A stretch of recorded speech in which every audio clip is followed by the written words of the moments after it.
We are with Yes. another UFC breakdown. After a week off, we took a week away during UFC Canada. Um, Not because the card was a banger. And it's been back-to-back banger cards. I feel like UFC matchmaking has been on point recently, delivering entertaining and competitive matchups. Maybe not like the biggest name value matchups, but all the fights have been competitive in recent weeks, and I think that streak continues this week. Um, and we've got a great card lined up. Not like I said, not the best name value, but a lot of competitive fights, hard to pick fights, and we're here to give it our best crack. So we're going into UFC Vegas 116 and the main event, Youssef Zalal against Aljamain Sterling. This is going to be an interesting fight.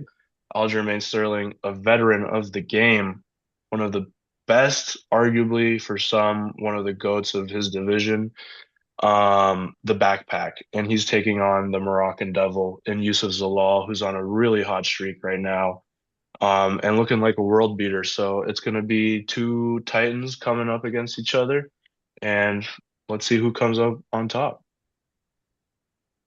What do you guys think? Yeah, I don't know if I'd call it two Titans, but it's definitely going to be an interesting fight. They're two very highly skilled guys. I think that Sterling. Oh, I think Spermling. Aljamain. I think Sterling is going to show levels in this one. I'm going to take him to beat this one. I think he's an underdog right now, also. Uh, but I think Zalal might surprise me specifically, and a lot of people with this one. And if he does beat Sterling here, I think he is in line for a title shot. What do you think, Johnny? Yeah, boys, I'm all fired up for this one, Daniel. I'm gonna have to disagree with you there. I think this is a clash of titans, dude. I'm really excited. Yusuf Zalal has been hot recently. Four submissions in his last five fights, and but he's going up against Aljamain Sterling, one of the best grapplers, submission grapplers in the division, at least. And I'm just curious if Zalal is going to test that grappling, if he's confident enough to take it to the ground with the backpack himself. Um, no matter what, I think it's going to be fireworks, dude. I could see it going to decision just because both of them are kind of hesitant to take it to the ground because that's both their strong suits. But great stylistic matchup, and I'm fired up for this one, fellas. Taking Aljo. I'm going to take Aljo with this one too. Yeah, I think it's going to be Aljo unanimously across the board here. I got him as well, especially as an underdog. I think there's great value there. He's beaten some of the best. He's faced some of the best, even if he hasn't been able to beat them. But I mean, taking on a guy like Movsar in at featherweight already is a really tough task, and especially going the distance with him, although he goes the distance with everyone. But I think now he's facing a young guy again, and not even the youngest. Like Yusuf has had this is his second stint in the UFC. And he's not the youngest either, but he's going up against a guy like Johnny said, he loves grappling. And I think he's going to test those waters. I think that's his game plan that's been working for him. And I think if you're him, you're not in a position to shy away from your strong suit. So I can see him trying to take him down and Aljo kind of reversing those positions as we saw in the Evloev fight. Some beautiful wrestling transitions, and I think he uses those to his advantage against Youssef, and will mostly be able to dominate three out of the five rounds, I hope. And I kind of see this one being a close one, where one guy wins three and the other wins two. So who it's going to be, I'm hoping it's Aljo, and only time will tell. Yeah, Yeah. 100%. I mean, Zalal is on a eight-fight win streak against some big names in bantamweight, but like you said, Mari, dude, Aljo's fought the fucking who's who of the bantamweight division. He beat Peter Yan twice, who's now the champion, who looked really impressive. I'm not counting that knee as a win. So he beat him once, won the title against him, or defended the title the other time, and Yeah, dude, I think it's gonna be a great one.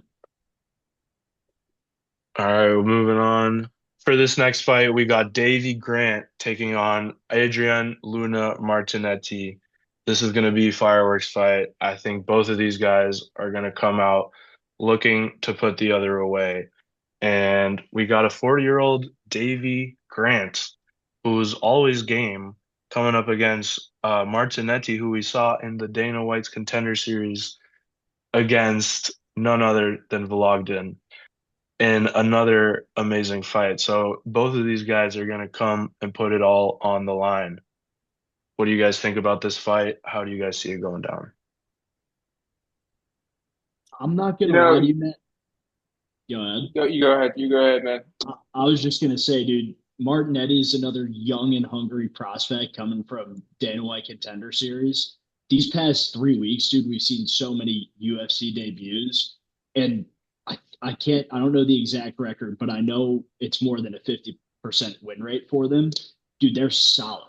Like this new wave of fighters is solid, and Davy Grant turning 40 years old, this just feels like he has fought some really good guys, but Martinetti's a dog, one loss in his professional career.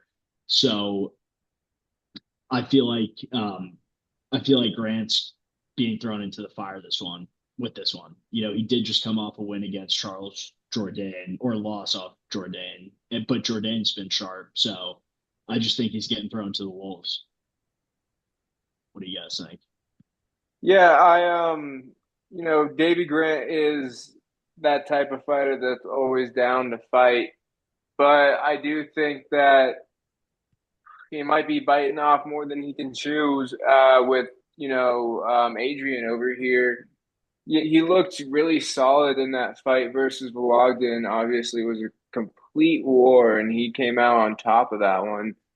And there was a few times that he hurt him, and Vologden, as you can see in his last fight that this past weekend, he's extremely tough. So it wasn't just that he wasn't getting hit hard enough, right? This guy has a chin, and he got knocked harder in that fight than I think he ever did in his fight last weekend. And it looks like Adrian's also a pretty complete fighter. So I think Davey just he's gonna just not have enough gas for this one. I mean, being 40 years old, he is, probably has only a few fights left in the UFC. And I think he's probably going to get finished. But Luna is probably going to be live for the sub or TKO in this one. But I hope we get to see a war though. Yeah, Daniel said it perfectly. I think Davey Grant is always going to put the pressure on, and I think in this situation, it's going to work against him. I think by the third round, if they're still fighting, I think Davey Grant's going to get pretty tired and start making some mistakes that Martinetti can take advantage of. And so I see Martinetti getting the finish. I really liked the heart he showed in that fight against Vologden. We saw Vologden is a good fighter. He might not be the greatest. He might not be as great as we thought from this last performance. And I know Martinetti was in some compromising positions too. He got hit pretty hard too. So I think Davy Grant, if he uses his timing well, his IQ, there's definitely a situation where he's extremely live and could even get the win over Martinetti. But I think Martinetti's got the youth, he's got the hunger, and I can see him getting this victory in a stoppage. Oh, Yeah. Oh, fuck that. I can see him getting a victory by stoppage. Yeah, absolutely. Completely agree. I think nonetheless, this will be a good fight, though. This is definitely one to watch. I will be watching this time because I did not get to watch last week. I might miss a lot of the fights. Like, it's my mom's birthday yesterday, so we're going out for dinner on Saturday. You got to determine priorities, Daniel. That's what it's all about. That's what it's all about. Sometimes you Well, just gotta cut that's family time down, bro. that's my mom. So Sorry, Fair. Mom. In the next fight that we're talking about, we got Montel Jackson versus Barcelos. Two hot guys. Two guys looking to finish another guy. Fuck. So yeah, you got these two guys, and they're both going to be looking for a finish, right? Barcelos, I mean, he has three decisions in his last fights. I mean, but it is a four-fight win streak. Last one was a sub versus Quinones.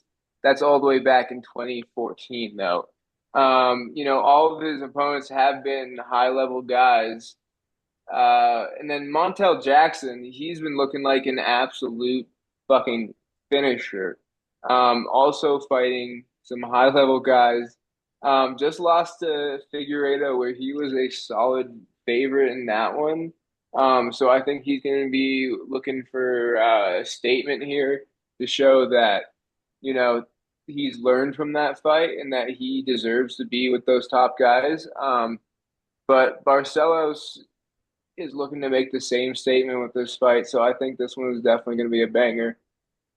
What do you think? Yeah, I think Barcelos, I absolutely love watching him fight. His win streak right now is impressive. He's fighting not just like bottom of the barrel guys, it's consistently good fighters. I mean, he kind of derailed the Talbot hype train for a little bit there.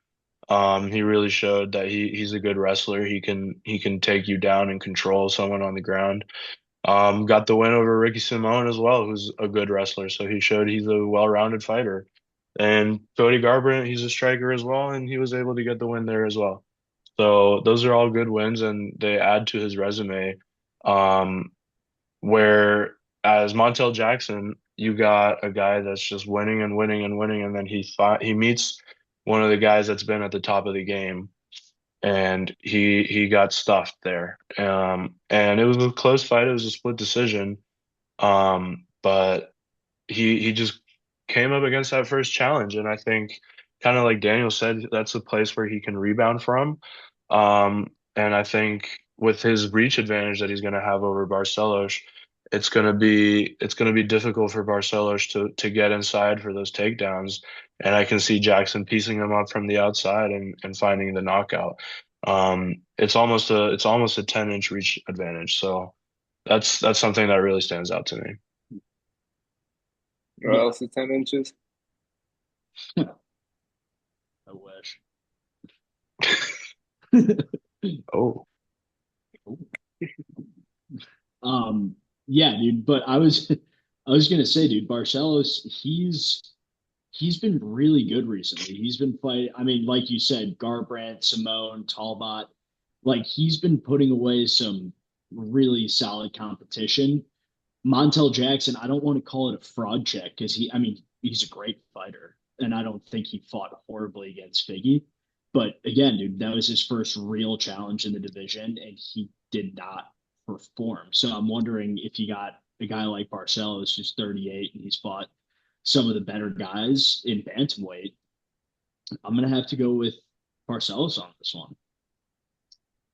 Call me crazy. Montel No, Jackson. I'm not saying he's bad. He's a great fighter. I don't think he got fraud checked. It just wasn't his night. But with the way Barcelos has been performing recently, I think he takes a W on Saturday. I don't think that's a crazy take at all. I think Yeah, there's it's not. definitely there's definitely a world where Barcelos shows that he's been in there with the tougher guys and just uses his wrestling. I imagine that's his path to victory, um, as it was for Figgy. So I think if Barcelos is able to really get that going, I don't see why he doesn't win. Yeah, not crazy.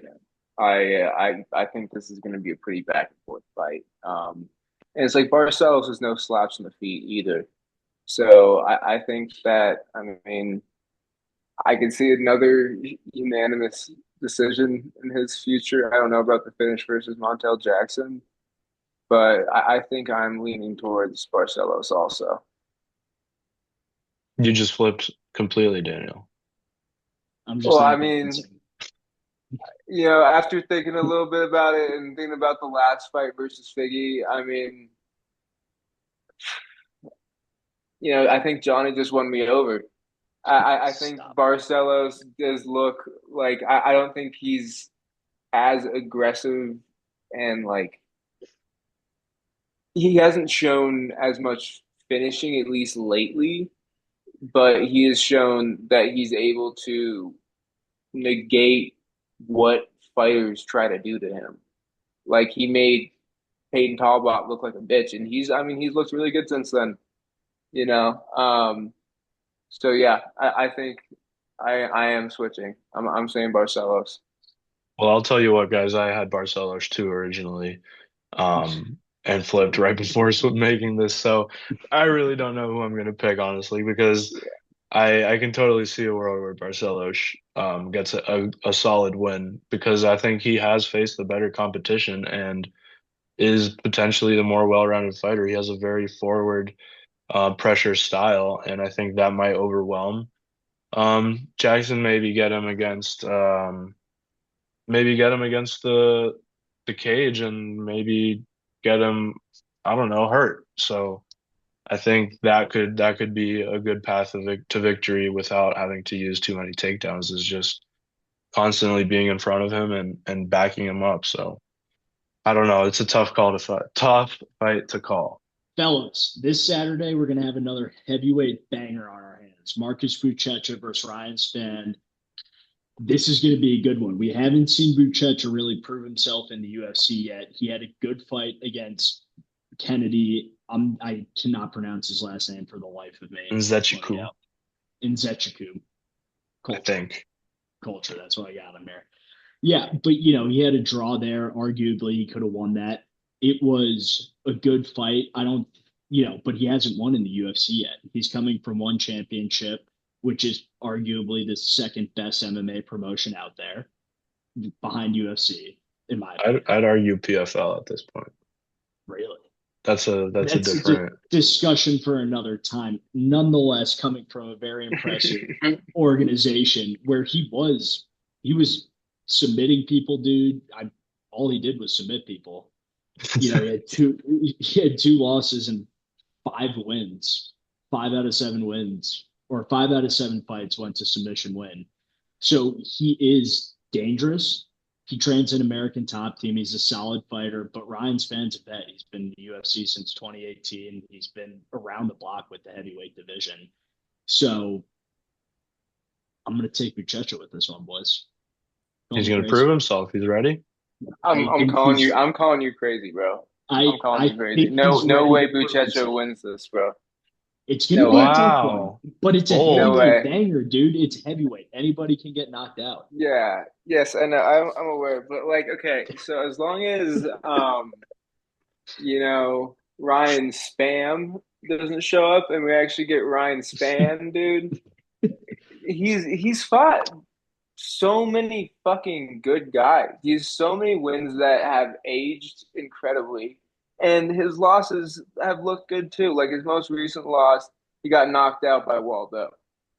Waldo's a goddamn beast, man. No shit. Lost to Bogdan Guskov. I mean Anthony Smith. What's his That's. best win, dude? His best win is Dominic Knockout Reyes, against Dominic maybe. I Reyes. mean, That's Dominic fair. Reyes, Kudalaba has looked really good recently. Just had a big upset. And in the fights that he has won, he has looked really good, but sometimes he just shows up looking like a different man. That is the problem. I think he has, and I think if the Ryan Spann that won that fight versus Dominic Reyes shows up, he's going to starch him. I don't think that Buchecha looked that good in his last fight. I thought he almost was going to get knocked out at one point.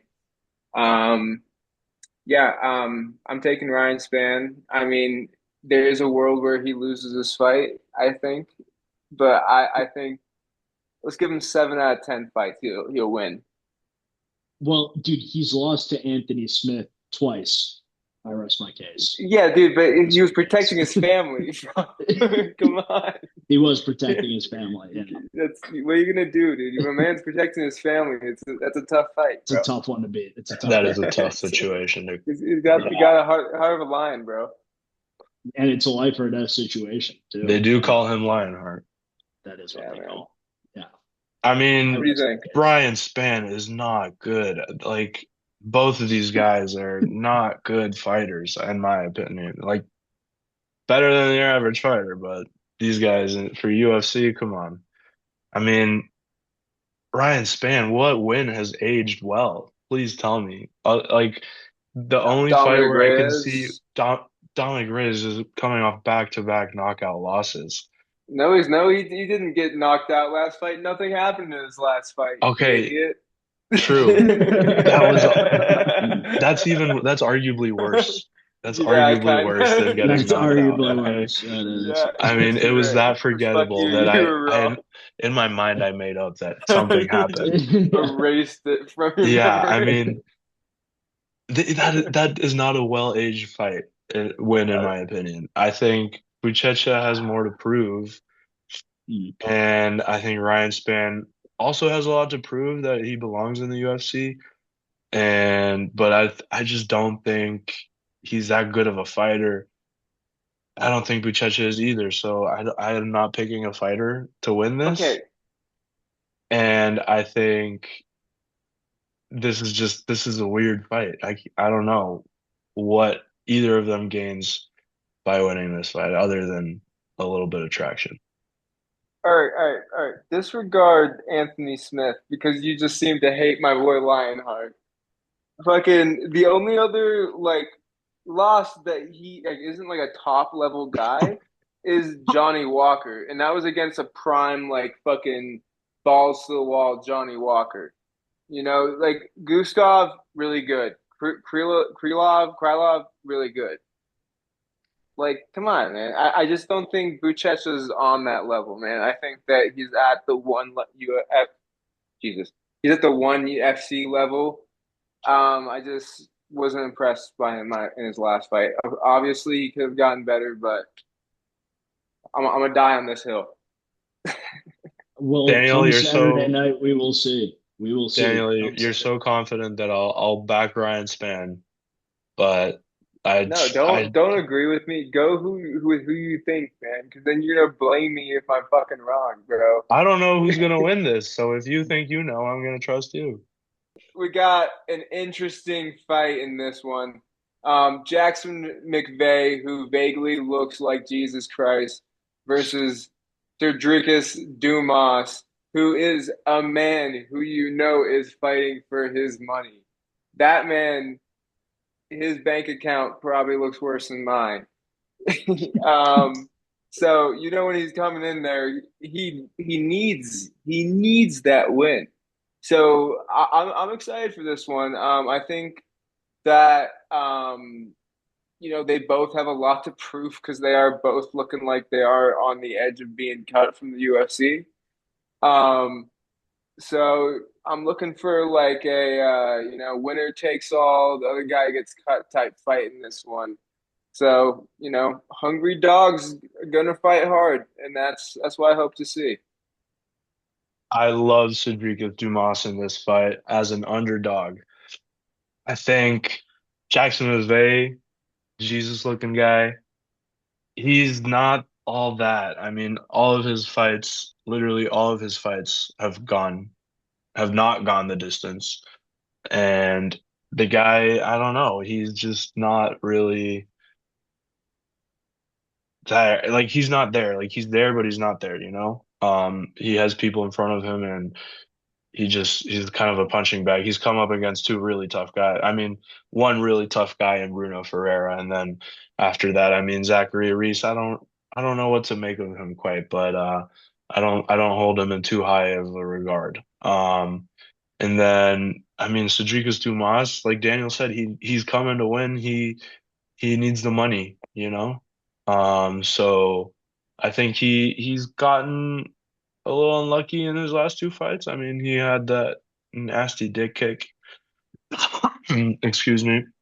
And I mean, his fight after that was a little unfortunate against a tough wrestler who had a lot of hype around him. So I think this is a spot where he can feel a little more comfortable, less pressure, and pick up a W. Yeah, I tend to agree with that. I'm a big Dumas fan. I think Jackson McVey is a good fighter, Mar. You kind of hit the nail right on the head when you were like, he's there, but he's not there. He's never had a win that's went to the distance. So we know he has power. In his past two fights, we've seen he doesn't have a lot of takedown defense. So if he's been training that for the past 5 months, however many months it's been, yeah, 5 months isn't a lot of time to completely negate a UFC fighter's grappling. So I don't know, dude. But this is again one of those cases where he's going to be going out there to prove himself because he's been in the UFC for two fights now and hasn't won. So we'll see. You know, Dumas is on a bit of a dry streak in his past three fights, one no contest and two losses, one by submission, one by knockout. But it's just, I think Dumas takes this, even with his past performance, his recent past performance. I think he probably beats the brakes off of fucking McVey. Not gonna lie to you. Yeah, I mean, if you look at Dumas's, who has finished him in the UFC, I mean, actually, who he's, except for, I guess, Josh Friend's part of it, which kind of negates it. But he's lost to some killers like Ruzabayev, Mikhail Olajaychek, and Dante Johnson, all, people headed for big things in the UFC. So, no knocks on him for those losses. And if you're judging this based on how they did versus Zachary Reese, Dumas got that draw. That draw. He didn't lose to him. You know. So I'll take that as a sign that Dumas is going to win this fight.